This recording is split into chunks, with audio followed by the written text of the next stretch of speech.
Hey guys, this is Ryan Denson, also known as the Boston Beer Guy. I hope you're doing well and having an excellent Friday. I want to welcome you on to this week's episode of Frosty Boi Fridays, where we'll rate a craft beer.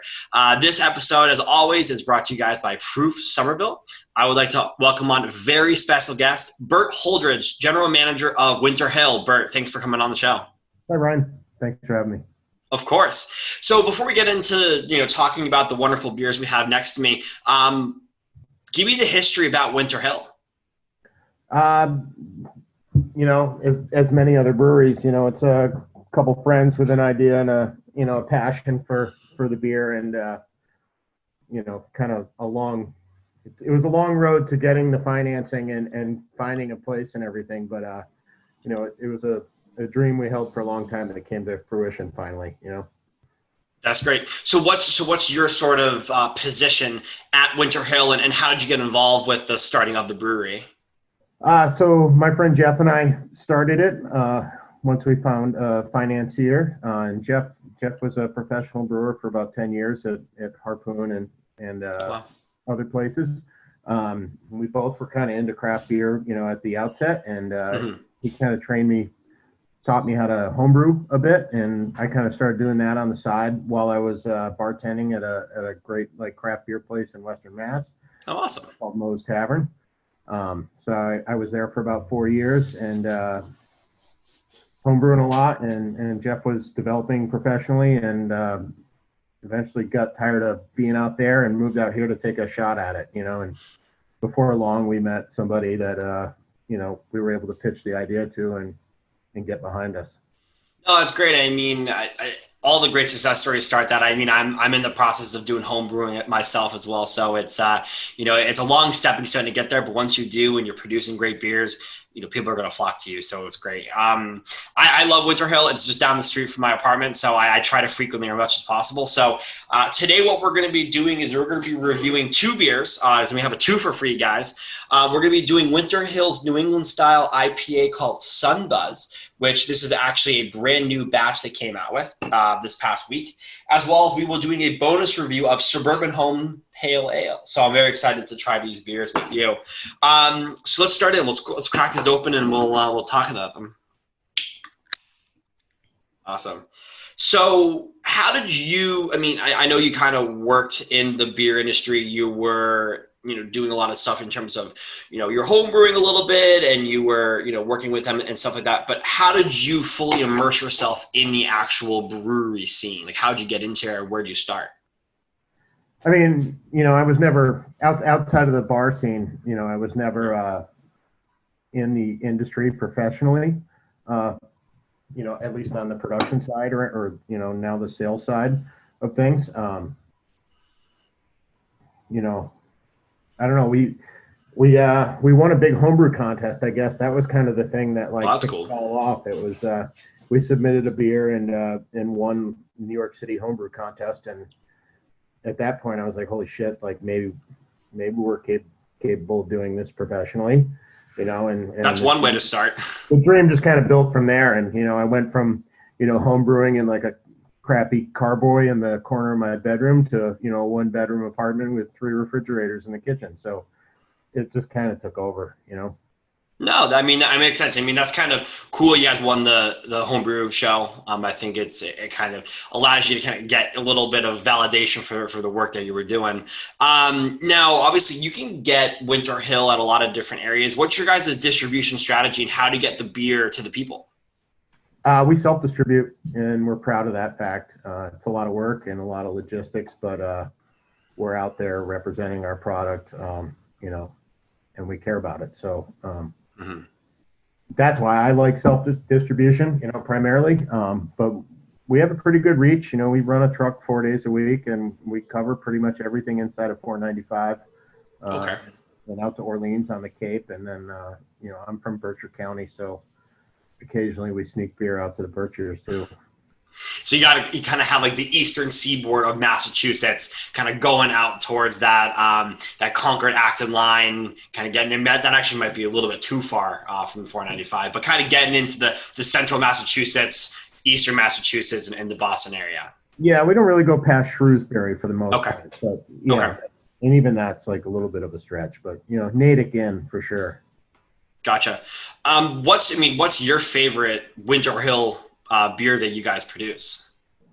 That's a tough one. I mean, you know, we've brewed, you know, the business model was a small little 5-barrel brew pub, you know, and distribution was never really part of like, you know, our focus at the outset. It was just to create like a really friendly, you know, neighborhood pub with killer food that like actually made their own beer. So distribution definitely came later. You know, the early, you know, the early days, you know, up until the pandemic, really, I mean, running the 5-barrel system allowed us to experiment all the time. I mean, I think Jeff brewed over 110 different beers, you know, in 3.5 years or so. But my favorite of like the regular line of beers, I don't know, it's hard to pick. It's hard to pick, I guess, but maybe Mosaic IPA. Yeah, do you have like a top three that you would say like? The Mosaica for sure. The Sunburst is growing on me big time, even though that's not necessarily my favorite style. But and then Russian Ending is like a, you know, a tweak on the homebrew beer that started it all for us. So, you know, okay, that always has a special place in my heart. Okay. When you're not drinking Winter Hill beer, what are you drinking? What's your favorite non-Winter Hill brewery right now? Well, I was gonna say water, but I don't know. Notch, Idle Hands, a couple favorites. There's a lot to choose from in the Boston area, especially. So Cambridge, you know, is like legendary. You know. Yeah. Top three, I guess. If you, I mean, I'm assuming that means that like those are your top three you want to like collaborate with. And have you guys done collaborates yet? We've done a couple small ones. Remnant, I should have mentioned Remnant. Oh, those guys are great. We've done a few collabs with Remnant. I don't know. I think it's weird on the distribution side to be doing collaborations, but the small stuff is fun. And right now the small stuff is challenging, you know, with the pandemic and whatnot. So yeah. And I mean, I feel like having the small stuff right now and like doing a collaboration with, you know, Vitamin C doing a lot of collaborations now. But I think it'd be kind of cool to have it like in tap and, you know, tap room only and sort of those beers. But yeah, it is definitely tough to get people in the doors. Well, my last question I have for you in terms of the beers is can art. So I always ask this question with every brewer that I have on. When you guys are brewing a beer, before it's finally like, you know, packaged and whatnot, and obviously in the idea stage, do you keep can art in the back of your mind, or know what it's going to be based on the beer you produce? No, I mean, we don't have like a backlog of can art for sure. You know, occasionally an idea will come along, you know, we're doing like a pretty cool collaboration with an artist that just moved to Winter Hill that has a comic strip called The Daily Dunk. And we found him on Instagram because he commented on one of our things or whatever. And looking at his work, you know, kind of gave us the idea like maybe we should like collaborate and have him do a can, and what would that beer be, and like, you know, then you look at, you know, what season you're looking to release that and everything, and what you have in your Rolodex, you know. So some of that comes from there. A lot of it comes from our good friend Erica Bell does all our can design up until this new Pilsner thing, and it's usually us giving her not enough direction and she comes up with something really great. So yeah. No, I mean, that makes sense. I mean, the reason why I ask is because a lot of people, you know, I'll go into, you know, a craft, you know, beer store or whatever, and I'll look at all the different sort of beers that are there. And if there's some beer that I don't know, and I'm like, like this one seems interesting, and if the can art's really cool, I'm going to buy it no matter what, like 10 times out of 10. So a lot of the brewers that I do talk to, they kind of think about like, okay, we're going to be doing a New England style IPA. We want something that's going to be, you know, compact or playful, or it's going to be bright, and people are going to want to look at it because that's sort of what the beers are. I mean, you can see it just by the color. I mean, the beer is a bright, it's a juicy beer. I really like this beer. I think this is honestly one of my favorites. You know, it's got the Citra, the Mosaic, the Azacca hops. It's just a beautifully well-balanced beer. Seriously, I really do love this one.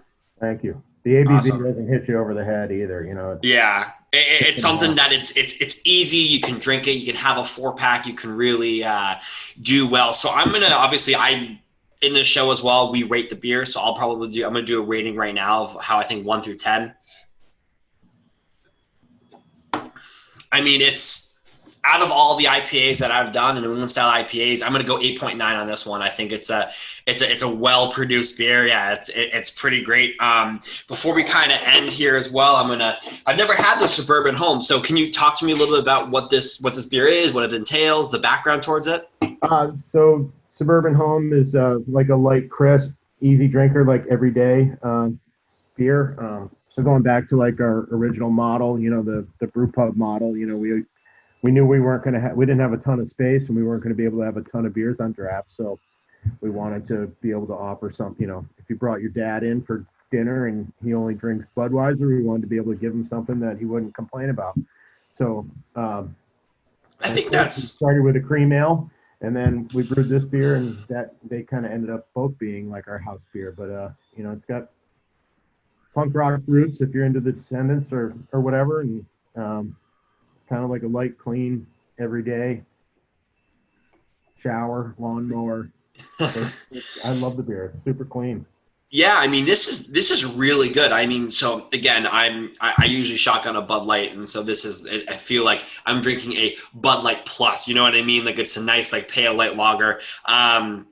When I think of pale ales, I do think of more of the cloudiness, but I like how it's kind of like a pale lager. And I like the whole model you guys have, because I think a lot of the breweries, like, the great breweries around there that are just crushing the game, like, Trillium, Treehouse, they have so many great beers. But, my dad went to Treehouse, and he said the beers were great, but he wanted something a little bit different.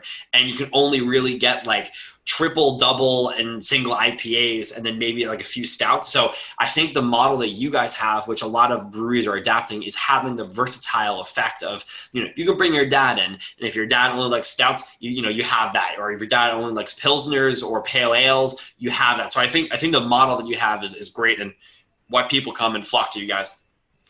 Thank you. I mean, I don't think it's something we invented. There's tons of brew pubs around that, have tried to do the same thing and be, approachable to everyone, Of course. No, I feel you. But there's so many breweries now that a lot of them can be specialized in X, Y, or Z, Yeah, no, I totally get it. I mean, I like this beer. It's smooth, it's crisp. It's something that I definitely would have in my pool or anything. So, yeah, I could definitely shotgun this beer. I mean, actually, yeah, 4.8. Yeah, I could definitely shotgun this beer. But you know what? I've done that before. Night Shift and the guy at Night Shift, Isaac, we shotgunned a Tall Boy Nightlight this past Friday, and it was just too much beer. It's too much beer too quickly, but it's a great beer. Bert, thank you so much for coming on the show. I do appreciate it, and I hope you have on soon, and we'll connect in the future. Cool. Thanks, man. Awesome. So how'd you think about that?